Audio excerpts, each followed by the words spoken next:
But welcome back to the Canada Specialist Program series. So lovely to have Candice with us once again today from Newfoundland and Labrador Tourism. Candice, always love your updates. Looking forward to some more spectacular sights, beautiful pictures. So over to you. Thanks so much, Charlie. And thank you everyone for being here with me today and taking the time out to listen to me talk for a while. Like I said, we're having a beautiful summer here. I've been out enjoying every single minute of it, as most Newfoundlanders and Labradorians do. We never take the good days for granted, and that's how we survive our sometimes harsh winters, I think. So for this slideshow, I kind of wanted to get a little bit more experiential with you and talk about some of the top 10 experiences to visit, although I could honestly go on for 100, so I won't keep you for that long. Oh, if I can move the slide, that'd be great. Just a little geographical recap in case you're need a little refresher. We're the easternmost province in Canada. Newfoundland is the island portion, and Labrador is the mainland portion that's Quebec, connected to Quebec. We're a very large province, so we're more than 3 times the total area of the other maritime provinces of PEI, New Brunswick, and Nova Scotia.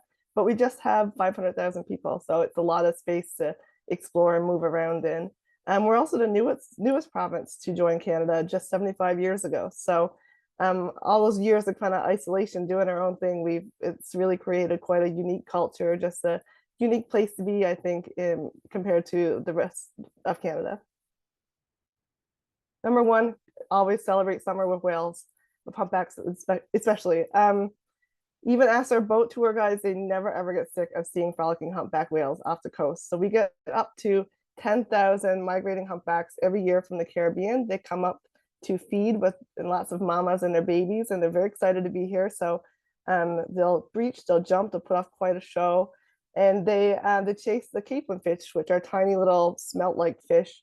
The capelin roll is kind of like an annual spectacle here in the province, and we look forward to it every single year. Basically, tens of thousands of capelin roll up to the beaches. Everyone comes out with their buckets. They put them in the water, grab the fish, take them home to smoke them or preserve them.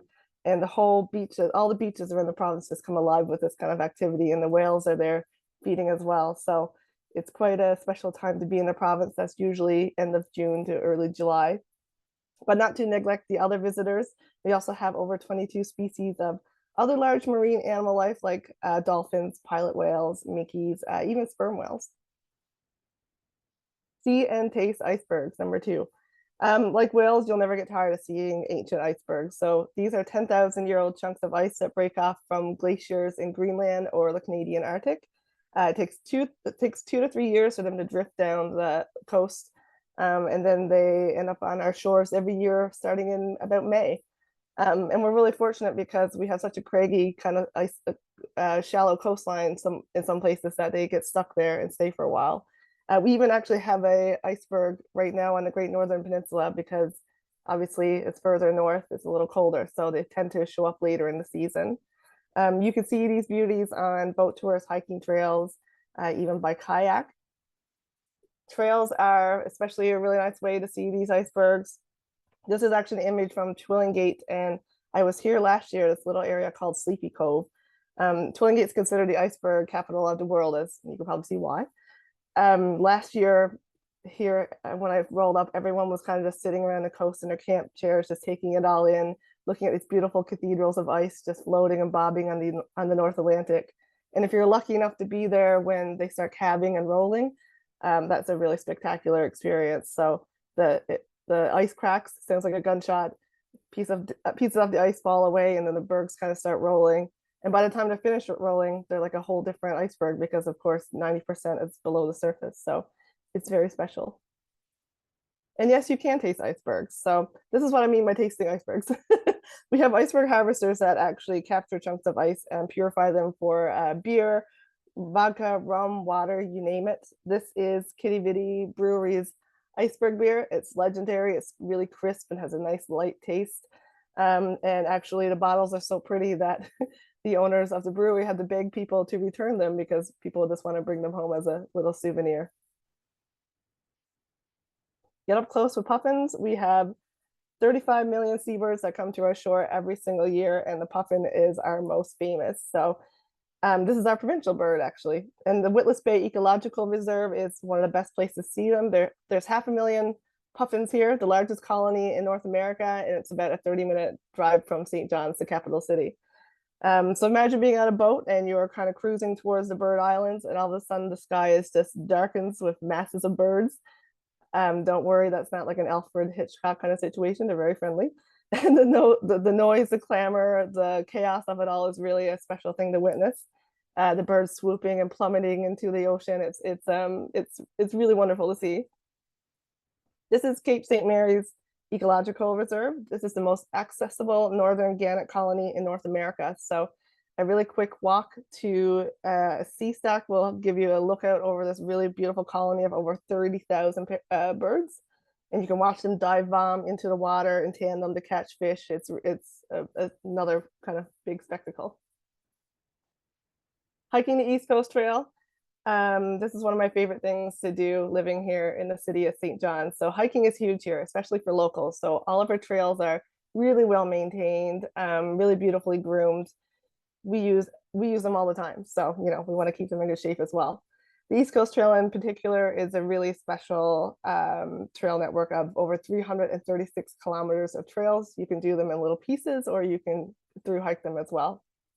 Sea stacks, sea arches, whale watching, just the vivid blue waters as the cliffs plunge into the waves. It's just, all of it is just makes for some really, really beautiful coastal hiking. I'll never get tired of it. And then the West Coast has kind of a more different experience. It's more mountainous landscapes. So whether you're hiking in the Humber Valley, which is at the foothills of the Appalachian mountain range, exploring the beautiful long range mountains, or even hiking any of the trails in Grossmore National Park, which is a UNESCO World Heritage Site for its beautiful geology, you'll be completely one with nature in these kind of areas. Sometimes probably a moose or two as well. So get your sea legs for sure. There's a good chance if you're visiting Newfoundland and Labrador, you're gonna take a boat tour. We have an embarrassment of riches when it comes to boat tours around here. So whether you want to whale watch on a larger 50-person kind of boat like this one, or zip around in a Zodiac all bundled up in your dry suits to keep you warm and toasty on the coastline. There's an experience for any kind of traveler, really. So Canada has strict rules about whale watching and keeping a distance that's safe for the whales. But often when the captain cuts his engine, like he does here, the whales will come closer to have a look at you. So you're watching the whales are watching you back. So cod is king in Newfoundland and Labrador. In recent years, we've had an explosion of food culture in the province. We've always been known for our seafood and our wild game and our delicious traditional meals. But in the last decade or so, we've really become well known for really great culinary experiences and world-renowned chefs as well. When I say it comes to seafood, cod is still king here. And as we say, the whole cod fishery is the whole reason why we exist, basically. And you don't have to go far anywhere to find really good cod. So it's always on the menu, whether it's a fancy plate at a restaurant or a great meal of takeout fish and chips. We even have cod cheeks, cod tongues. Yes, you heard that right. Cod au gratin. Basically, we love our cod, so you have to sample it while you're here. And a boil up may be food related, but it deserves its own slide as far as I'm concerned. It's a really special experience. So sometimes we call it a mug up or a cook up, but basically this means going out into the woods or on a beach, and tea and coffee is usually served, and then we cook a nice hot meal over this open fire. There are several tour guides who will help set up this kind of experience for you all around the province. When I grew up, my father and I would probably just, toast some bread and have some butter over an open flame. But nowadays, you'll have a really exceptional kind of meal experiences with lobster dinners, wild game, special desserts made with local berries. It's a full sensory kind of experience. So there's something special about having a home cooked meal outside over a crackling fire. It just tastes better, especially when there's a beautiful sunset involved. Music is huge here. Everyone seems musically talented in this province, except for me. I could not carry a tune, but that's fine. Any night of the week in downtown St. John's, especially, you'll hear music flowing out of the pubs and the bars. It all sounds very Irish, but It truly is our own unique musical influence. So while you will hear the familiar Irish tunes, you'll also hear all of our own ballads of life and loss and living on the wild North Atlantic, I guess. And I wanted to talk about the George Street Festival specifically because it's quite a popular festival here. It takes place at the end of July every year for a week leading up to the Royal St. John's Regatta. George Street is a really famous street in downtown St. John's. It's basically all pubs and bars. It's a pedestrian only area, but in the summertime during the George Street Festival, there's live music on the center stage every night. Everyone comes out to enjoy it. It's a really unique outdoor experience. Highly recommend for anyone who wants to hear some really good local music. And on from big crowded concerts to nice peace and quiet. Solitude and wide open spaces. Most people who live here love a good escape from the city. So I grew up in a town of 1,200 people. Everyone still had a cabin or two that they would escape to on the weekends. Fortunately, it's quite easy for you to have that experience yourself. Our coastline is absolutely dotted with beautiful, historical, colorful towns like Trinity, which is shown here. They've managed to kind of keep the traditional feel after hundreds of years just because of the kind of lifestyle that lends itself to being here.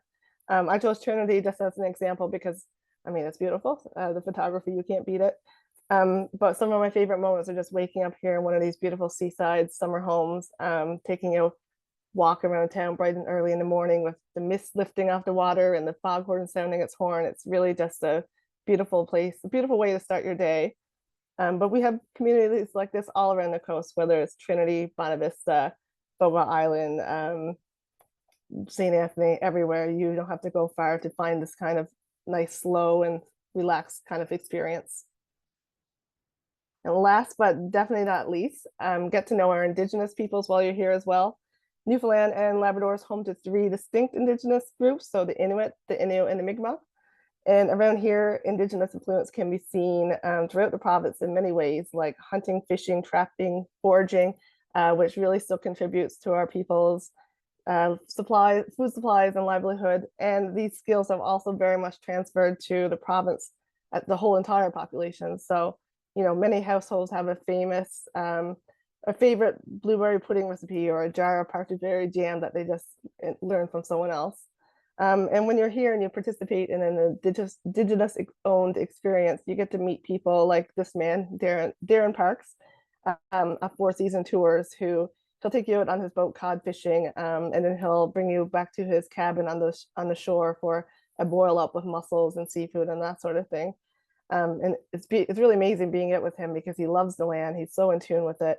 Every time he's out there, bald eagles just chase him because I guess they're trying to steal his fish. But he just has a real sense of passion and enthusiasm for what he does. And these other people have always been here, and we're very fortunate to share the land with them. Like I said, I could go on for like 100 more slides. That's just some of the really wonderful experiences you and your guests can have when you're here. And I guess I will hand it back over to Richard. Thank you, Charlie. Thank you so much, Candice. I always feel so much more relaxed after you present. I think I'm you so glad. personify like Newfoundland Labrador. You're so calm. The pictures are beautiful. We're in nature. I'm like, oh yeah, we're there. This is lovely. I'm very lucky to live here. Thank you. Oh, it's like a webinar meditation.